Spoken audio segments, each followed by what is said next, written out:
আসসালামু আলাইকুম ভিউয়ার্স, আশা করছি সকলে ভালো আছেন। তো 9 মার্চ ইন্ডিয়াতে অফিশিয়ালি লঞ্চ হতে যাচ্ছে Redmi Note 11 Pro সিরিজ। তো এই সিরিজে মোট দুটি স্মার্টফোন থাকছে, একটি হচ্ছে Redmi Note 11 Pro, অপরটি Redmi Note 11 Pro Plus 5G। তো এই দুটি স্মার্টফোন কিন্তু খুব শীঘ্রই বাংলাদেশেও অফিশিয়ালি লঞ্চ হতে যাচ্ছে, এমনটাই লিক অনুযায়ী জানা গিয়েছে। তো এই দুটি স্মার্টফোনের মাঝে Redmi Note 11 Pro এই স্মার্টফোনটি নিয়ে আমাদের চ্যানেলে কিন্তু অলরেডি একটা ভিডিও রয়েছে। তো যারা মিস করেছেন এই স্মার্টফোনটি সম্পর্কে জানার আগ্রহ রয়েছে, এই ভিডিওর পরে আপনারা ওয়াচ করবেন এবং এই ফোনটির প্রাইসটাও কিন্তু সেই ভিডিওতে জানানো হয়েছে। তো অবশ্যই ভিডিওর শেষে অ্যাড করে দেবো, আপনারা দেখে নিতে পারবেন। তো এবার আসি Redmi Note 11 Pro 5G এই স্মার্টফোনটিতে। তো এই ফোনটি শুধুমাত্র প্লাস 5G নামে ইন্ডিয়াতে লঞ্চ হতে যাচ্ছে। তো এই ফোনটির প্রাইসটা কত হতে যাচ্ছে বাংলাদেশে এবং কবে নাগাদ আসতে যাচ্ছে এবং এই ফোনটি আমাদের কি কি অফার করছে, তো এই ফোনটি যদি বাংলাদেশে লঞ্চ হয় তাহলে কাদের জন্য এই ফোনটি বেস্ট হতে যাচ্ছে, তো সকল কিছু নিয়ে আজকের এই ভিডিওতে আমরা একটু বিস্তারিতভাবে এই ফোনটি রিভিউ করতে যাচ্ছি। সো অবশ্যই ভিডিওটি খুবই ইন্টারেস্টেড হতে যাচ্ছে, এই জন্য ফার্স্ট টু লাস্ট পর্যন্ত ভিডিওটি ওয়াচ করবেন। আর চ্যানেলটিতে নতুন ভিউয়ার্স হয়ে থাকলে অবশ্যই আমাদের এই চ্যানেলটিকে সাবস্ক্রাইব করে হয়ে যান ফ্যামিলির একজন নতুন সদস্য। So viewers, let's start this video. So viewers, আপনারা দেখতেই পাচ্ছেন আমাদের সামনে রয়েছে Redmi Note 11 Pro 5G এই স্মার্টফোনটির বক্স। তো বক্সটিকে আনবক্সিং করে নিই। তো আনবক্সিং করলেই দেখতে পারবো ফার্স্টে থাকছে ম্যানুয়াল বক্স, যার উপরে দেখতে পারবো সিম ইজেক্টর, যার মাঝে থাকছে কিছু ইউজার ম্যানুয়াল, যার মাঝে দেখতে পারবো আমরা ব্যাক কভার যেটি কিনা সফট। তো এইগুলোকে সাইডে রাখলে তার নিচে দেখতে পারবো আমাদের কাঙ্ক্ষিত Redmi Note 11 Pro 5G এই ফোনটি। তো ফোনটিকে একটু সাইডে রাখছি, তার নিচে দেখতে পারবো USB Type-C ডাটা কেবল, সাথে থাকছে 67 ওয়াট ফাস্ট চার্জিং অ্যাডাপ্টার। তো এই কিন্তু মূলত ছিল বক্স কন্টেন্ট হিসেবে।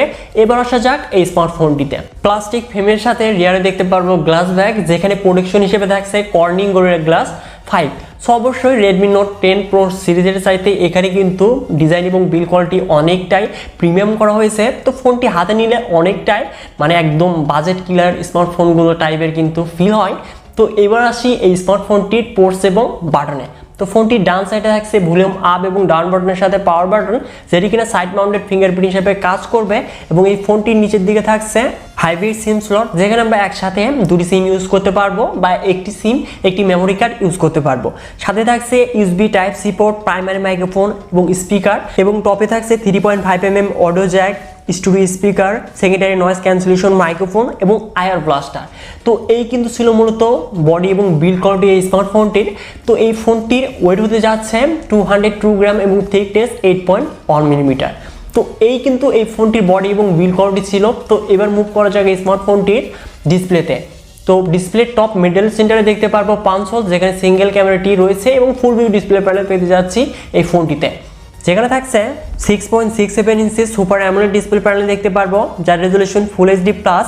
সাথে থাকছে 120 hertz refresh rate, 1200 nits break brightness এবং এই ডিসপ্লেকে পরিশোধনের জন্য থাকছে কর্নিং গোরিলা গ্লাস 5। অবশ্যই এখানে ডিসপ্লে কোয়ালিটি কিন্তু অনেকটাই বেটার করা হয়েছে বিগত সিরিজের চেয়ে। তো এবার মুভ করা যাক এই স্মার্টফোনটির পারফরমেন্সে।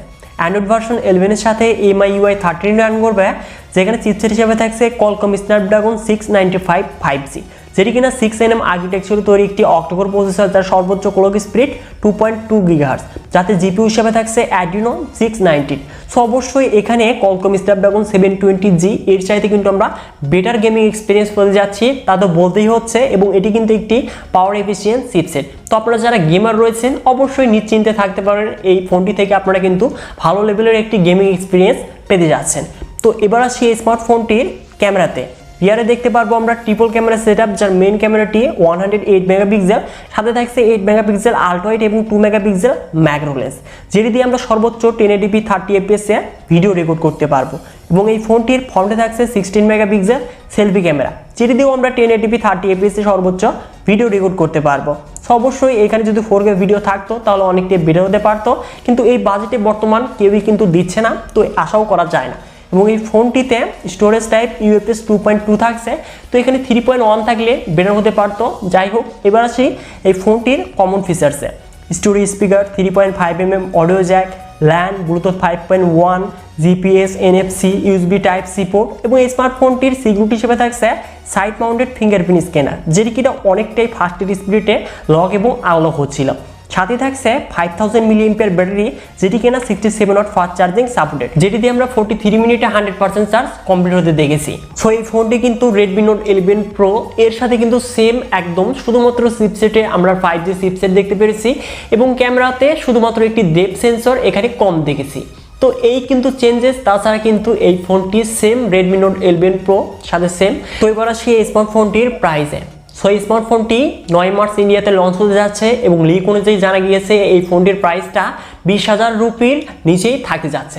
সেক্ষেত্রে অবশ্যই এই ফোনটি বাংলাদেশে অফিসিয়ালি লঞ্চ হলে আমরা 25 থেকে 27 থেকে 28,000 টাকার আশেপাশে পেতে যাচ্ছি এবং আনঅফিসিয়ালভাবে হয়তো আমরা 23 থেকে 25,000 টাকার মধ্যে পাবো। তো আপনারা যারা 5G চাচ্ছেন এবং ভালো গেমিং এক্সপিরিয়েন্স চাচ্ছেন, তো তাদের জন্য অবশ্যই এই ফোনটি আমি সাজেস্ট করতে পারি। তো এই ফোনটি লঞ্চ হওয়ার পরে আসলে কত প্রাইসে লঞ্চ হয় তার উপর কিন্তু ডিপেন্ড করে যে আপনাদের সাজেস্ট করার। তো অবশ্যই লঞ্চ হলে অবশ্যই ভিডিও পেয়ে যাবেন যে এই ফোনটি আপনার জন্য বেটার হবে কিনা। তো এই ফোনটির স্পেসিফিকেশন আপনার কাছে কেমন লেগেছে অবশ্যই কমেন্ট বক্সে কমেন্ট করে জানিয়ে দিবেন। আর ভিডিওটি যদি একটু ভালো লেগে থাকে তাহলে অবশ্যই ভিডিওতে একটি লাইক করে আমাদের এই চ্যানেলটিকে সাবস্ক্রাইব করে হয়ে যান ফ্যামিলির একজন নতুন সদস্য। সো ভিউয়ার্স, দেখা হচ্ছে পরবর্তী নতুন কোনো ভিডিও নিয়ে।